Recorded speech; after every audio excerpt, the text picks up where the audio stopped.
Good morning students. एक बार फिर से हम लोग रिवाइज करेंगे। चैप्टर है 9 chapter the use of machines. Machine युग की बात कर रहे हैं हम लोग। लास्ट क्लास में हम लोग ने जर्नी को देखा, स्टोन टूल से लेके और कैसे स्टीम इंजन तक के की जो जर्नी थी, जो यात्रा था मानव का, उसके बारे में हम लोगों ने बात की। एक लंबा समय है ना, बरसों लग गया उसमें है ना, इस स्टोन टूल से और स्टीम इंजन तक आने में। तो स्टीम इंजन की शुरुआत का आविष्कार किया गया जेम्स वॉट के द्वारा, और इस स्टीम इंजन के आविष्कार से रेलवे इंजन का आविष्कार हुआ है ना। और रेलवे इंजन के आविष्कार जॉर्ज स्टीफेंसन ने किया था। तो उसके बाद पेट्रोल और डीजल इंजन भी बनाए गए है ना। Ships and aeroplanes run using petrol and diesel as fuel powerful. Cars, buses and trucks powerful engine for railways. तो रेलवे इंजन को बनाया गया। उसके बाद पेट्रोल और डीजल इंजन भी बनाए गए, जिससे petrol and diesel engine were used to run cars, buses, trucks, powerful engines for railways, ships and aeroplanes also run using petrol and diesel as fuel। तो हमने देखा किस प्रकार जो है स्टीम इंजन की शुरुआत हुई, का आविष्कार हुआ जेम्स वॉट के द्वारा 1769 में, और यह इंसान के जीवन में एक बहुत बड़ा टर्निंग पॉइंट था है ना। स्टीम इंजन की का आविष्कार मानव जीवन में एक बहुत बड़ा टर्निंग पॉइंट बना है ना।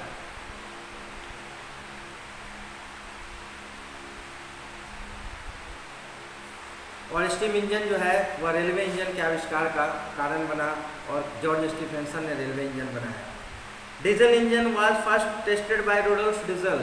डीजल इंजन बनाने का श्रेय जाता है रुडोल्फ डीजल को in 1896। Even today it is widely used to power agriculture pumps, power generators, light and heavy vehicles and many other machines. Diesel का उपयोग कितना हो रहा है ना, ये इसको आप अच्छी तरह जानते हैं कि डीजल इंजन के आविष्कार ने एक बहुत बड़ी उससे क्रांति आई है ना, और जिससे गाड़ियों को चलाने में मदद मिली, और कई सारी गाड़ियां उसके बाद बड़े बड़े इंजन मशीन्स जो है डीजल के उपयोग से चलाए जाते हैं। तो इसका श्रेय जाता है रुडोल्फ डीजल को, जिन्होंने 1896 में डीजल इंजन की शुरुआत की।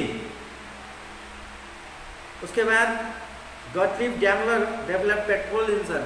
गाड़ियाँ जो है आप देखते हैं वो पेट्रोल से चलने वाली भी गाड़ियाँ होती हैं और डीजल से भी चलती है ना। पहले का जो हम कुछ साल पहले की बात करें, आज से 5-10 साल पहले अगर हम जाते हैं बैक में, तो डीजल और पेट्रोल के दाम में काफ़ी डिफरेंस था, अंतर था है ना। तो डीजल इंजन जो है उसको सस्ता माना जाता था, डीजल, क्योंकि उससे जो है फ्यूल के रूप में डीजल सस्ता होता था। तो ऐसी गाड़ियों की मांग जो है, डिमांड जो है मार्केट में ज़्यादा हो गई है ना पेट्रोल के बनस्पत, क्योंकि पेट्रोल इंजन जो होता है पेट्रोल का दाम ज़्यादा होता था, और आज भी ज़्यादा है, लेकिन बहुत ज़्यादा डिफरेंस नहीं है। ठीक है,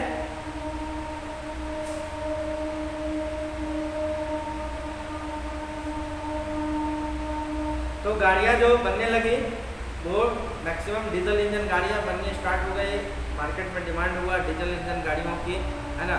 लेकिन मोटरसाइकिल जो आप देख रहे हैं लाखों की संख्या में है ना, सड़कों पे दौड़ते हुए मोटरसाइकिल को देखते हैं, बाइक को देखते हैं, वह डीजल से नहीं चलाया जा सकता, वह पेट्रोल से ही चलता है ना।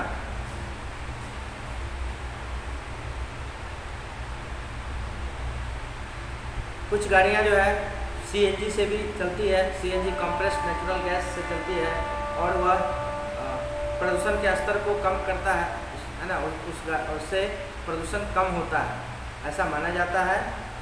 तो सीएनजी गाड़ियाँ बड़े बड़े शहरों में, दिल्ली, मुंबई जैसे शहरों में जो है सीएनजी इंजन वाली गाड़ियाँ चलती हैं।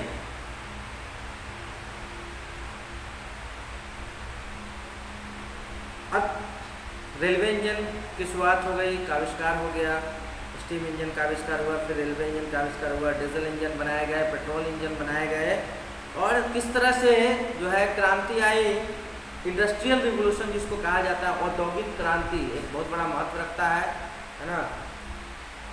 इंडस्ट्रियल रिवोल्यूशन, औद्योगिक क्रांति जिसको कहा जाता है। The industrial revolution began in the early 19th century in England. इसकी शुरुआत इंग्लैंड में हुई थी, है ना। The steam engine made it possible, और स्टीम इंजन जो कि जेम्स वाट की देन है, और उसने यह संभव बनाया, बड़ी बड़ी मशीनों को चलना संभव बनाया, यानी उससे बड़ी बड़ी मशीनें चलाई जाने लगी।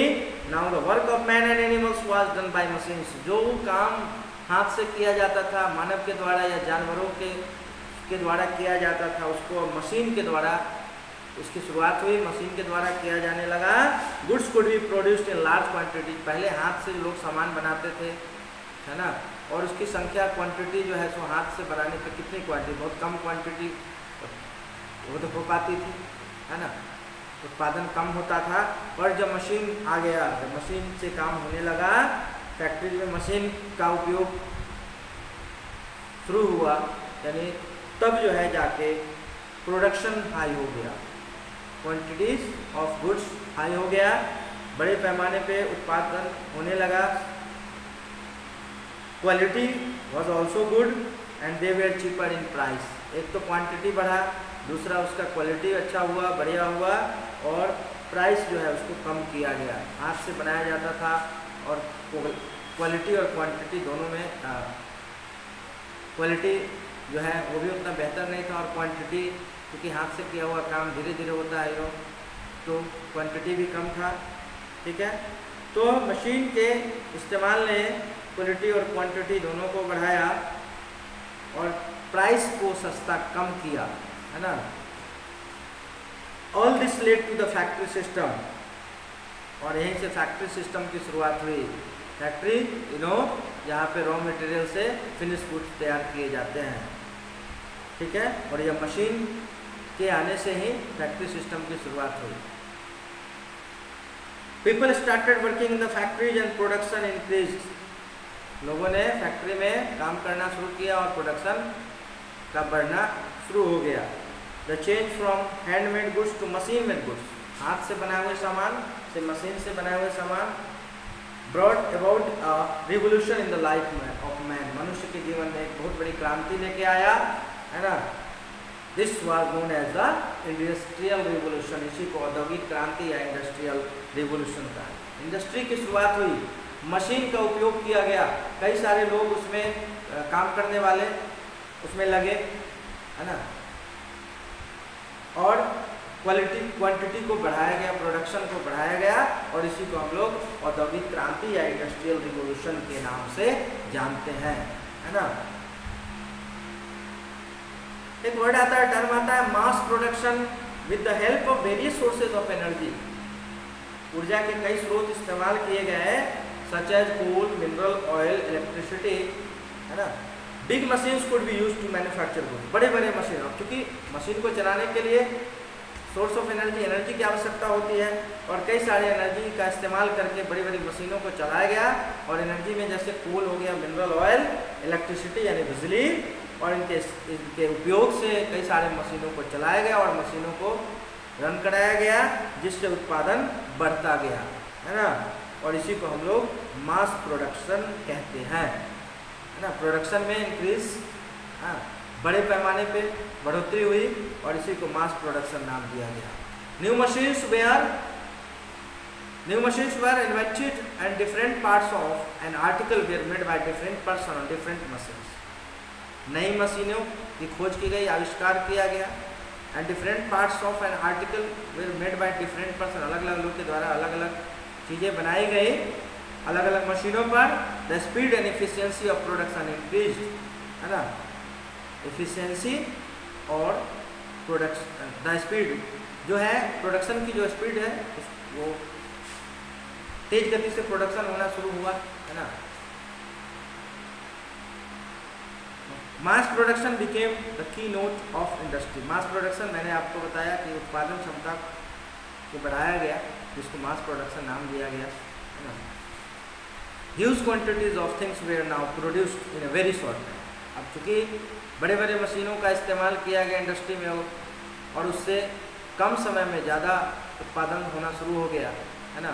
चीज़ें जो हैं लार्ज क्वांटिटी में बननी स्टार्ट हो गई फैक्ट्रीज में, है ना। बहुत कम समय में बड़ी संख्या में उत्पादन होना शुरू हो गया।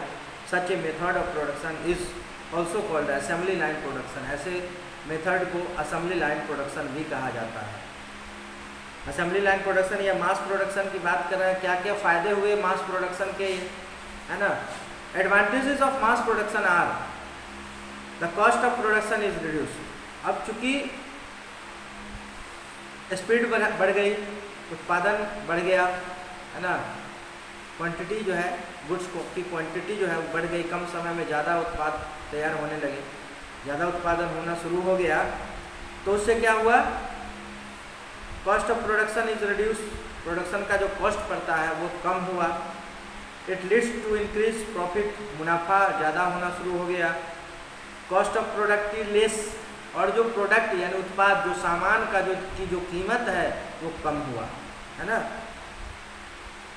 It gives employment to a large number of people. और एक बहुत बड़ा फैक्टर ये है कि इंडस्ट्री की शुरुआत होने से बड़ी संख्या में लोगों को रोजगार मिलना शुरू हो गया। आप देख सकते हैं हमारे देश में कई सारे इंडस्ट्रीज हैं, कुछ गवर्नमेंट सेक्टर है, कुछ प्राइवेट है ना। और इन इंडस्ट्रीज में बड़ी संख्या में लोग जो है काम करते हैं, है ना, जिससे उनको रोजी रोटी प्राप्त होती है, अपने परिवार का भरण पोषण करते हैं, है ना। तो एक बहुत बड़ा फैक्टर हुआ मशीन के आविष्कार से, इंडस्ट्री की शुरुआत से, फैक्ट्रीज की शुरुआत से, कि लोगों को रोजगार मिलना शुरू हुआ बड़ी संख्या में। कई तरह की इंडस्ट्री होती है ना। Cottage industry, small scale industry, large scale industry. तो लार्ज स्केल इंडस्ट्री में बड़ी संख्या में जो है तो वर्कर की आवश्यकता होती है, हज़ारों की संख्या में, और हज़ारों लोगों को रोजगार मिलता है। और ऐसे कई इंडस्ट्रीज हमारे भारत में है जहाँ पे हज़ारों लोग जो है उसमें लगे हुए हैं, काम कर रहे हैं और अपना जीविकोपार्जन कर रहे हैं।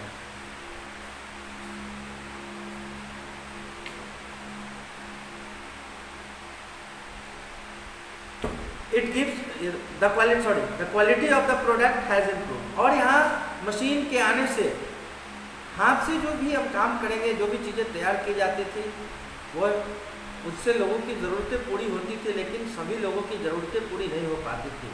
अब उसको यूज़ करने वाले 500 लोग हैं और जो उत्पाद है वो 200 हो रहा है, 300 हो रहा है उत्पादन। गुड्स 300 तैयार हो रहा है, सामान 300 तैयार हो रहा है, 500 लोग खरीदने वाले हैं, 200 लोग तो उसमें वंचित रह जाते हैं।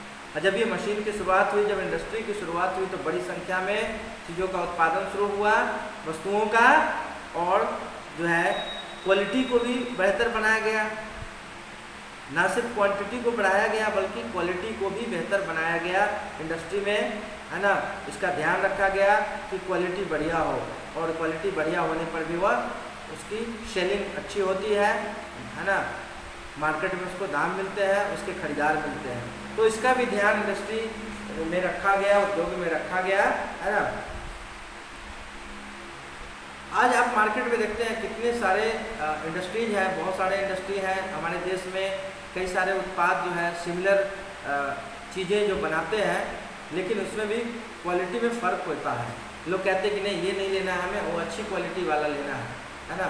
वही चीज़ें हैं लेकिन क्वालिटी में अब डिफरेंस होता है, और उस डिफरेंस को लोगों ने पहचानना शुरू कर दिया। लोग पहचानते हैं और फिर जो है यूज़ करते हैं एक बार, और उनको लगता है कि इसकी क्वालिटी अच्छी नहीं है, तो उस चीज़ को के बजाय वो दूसरे कंपनी के उत्पाद खरीदते हैं, है ना। तो क्वालिटी बहुत बड़ा मायने रखता है इंडस्ट्री में, है ना। तो इसको भी इम्प्रूवमेंट मिला, है ना। इसमें भी सुधार किया गया, क्वालिटी में भी, क्वांटिटी के साथ साथ क्वालिटी में सुधार किया गया। प्रोडक्ट के कॉस्ट को कम किया गया, इस क्वांटिटी बढ़ी तो प्रोडक्ट का कॉस्ट जो है कम किया गया, है ना। और प्रोडक्शन का जो खर्चा आता था इंडस्ट्री के ऊपर, वो खर्च भी कम हुआ मशीनरी के आने से, है ना, मास प्रोडक्शन के होने से।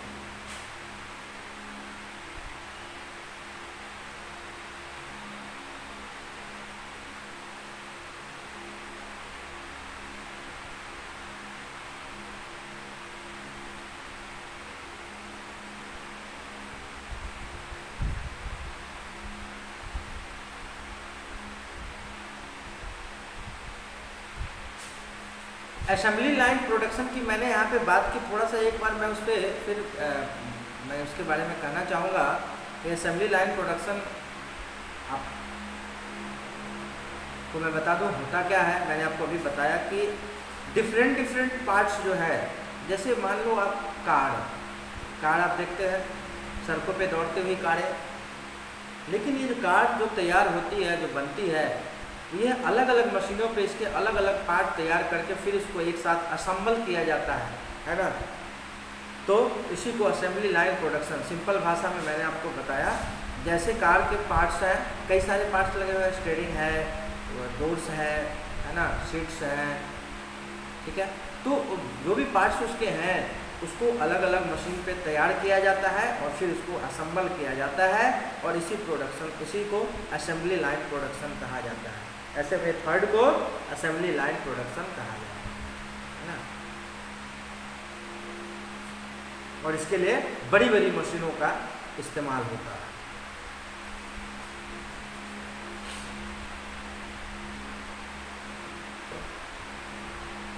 तो आपने देखा बच्चों इंडस्ट्रियल रिवोल्यूशन, औद्योगिक क्रांति के बारे में ना, किस तरह से मशीन की शुरुआत हुई और जो हाथ से जो सामान तैयार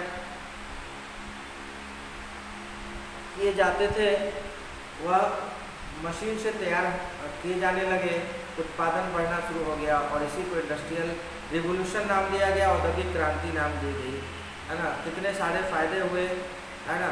मास प्रोडक्शन जिसको कहा गया, मास प्रोडक्शन से बहुत सारे फायदे हुए, जिसमें cost of production is reduce, यानी प्रोडक्शन का जो कॉस्ट है, वो इंडस्ट्री जो चलाते हैं और उत्पादन में जो कॉस्ट है प्रोडक्ट का, उसको वो प्रोडक्ट कम आया बड़ी बड़ी मशीनों के उपयोग से, है ना। प्रॉफिट होना शुरू हो गया इंडस्ट्रियलिस्ट को। Cost of products is less, उत्पाद के दाम को, कॉस्ट को कम रखा गया, है ना। और सबसे बड़ी बात मैंने आपको बताई कि बहुत से लोगों को रोजगार मिला। इंडस्ट्रियल रिवोल्यूशन से बहुत से लोगों को फ़ायदा हुआ, इसलिए इसको इंडस्ट्रियल रिवोल्यूशन कहा गया। औद्योगिक क्रांति, उद्योग के शुरू होने से बहुत सारे लोगों को रोजगार की प्राप्ति हुई, है ना। और क्वालिटी को भी, प्रोडक्ट की क्वालिटी को भी बेहतर किया गया, ठीक है।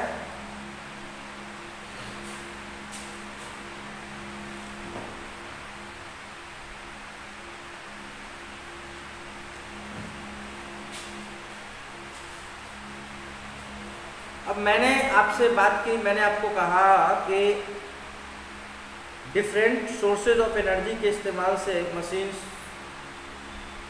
को चलाया जाता है ना, जिससे गुड्स तैयार होते हैं, वस्तुओं को तैयार किया जाता है। तो ये डिफरेंट सोर्सेज ऑफ एनर्जी की बात हम करेंगे, सोर्सेज ऑफ एनर्जी की बात करेंगे हम लोग, है ना। Food for the machine is the energy that makes them work. अब जैसे मनुष्य को काम करने के लिए, हम लोगों को काम करने के लिए भोजन की आवश्यकता होती है, क्या है, एनर्जी मिलता है उससे हमें, और हम उससे वर्क कर पाते हैं, काम कर पाते हैं, है ना। उसी प्रकार मशीनों के लिए एनर्जी जो है, फूड जो है, उसके कई सोर्स हैं, जैसे कोल, मिनरल ऑयल, इलेक्ट्रिसिटी इत्यादि जो है सोर्सेज ऑफ एनर्जी है, जिससे मशीनरीज को रन कराया जाता है, मशीनों को चलाया जाता है।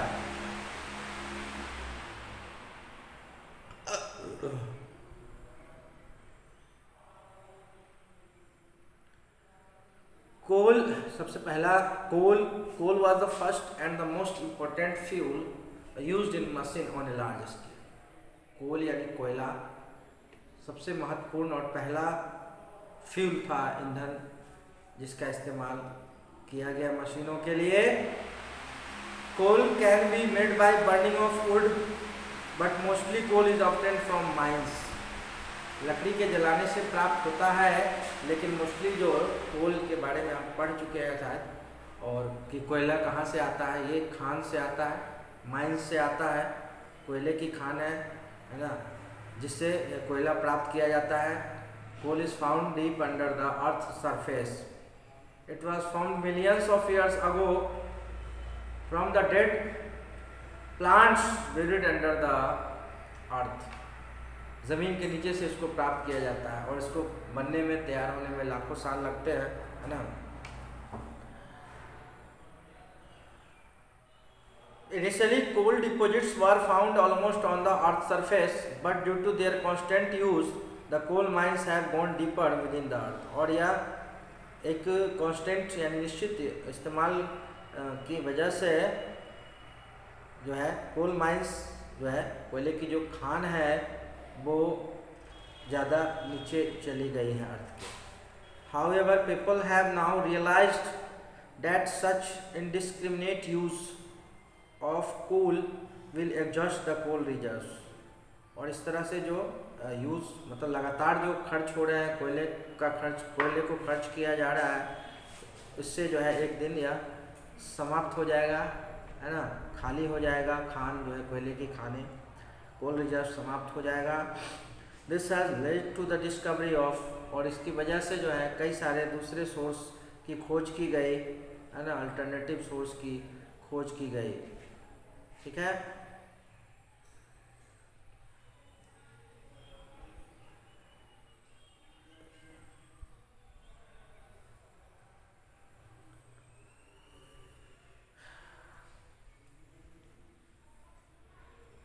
तो आज हम लोग अपने क्लास को यहीं पे समाप्त करते हैं और मतलब फिर आगे चर्चा करेंगे नेक्स्ट क्लास में।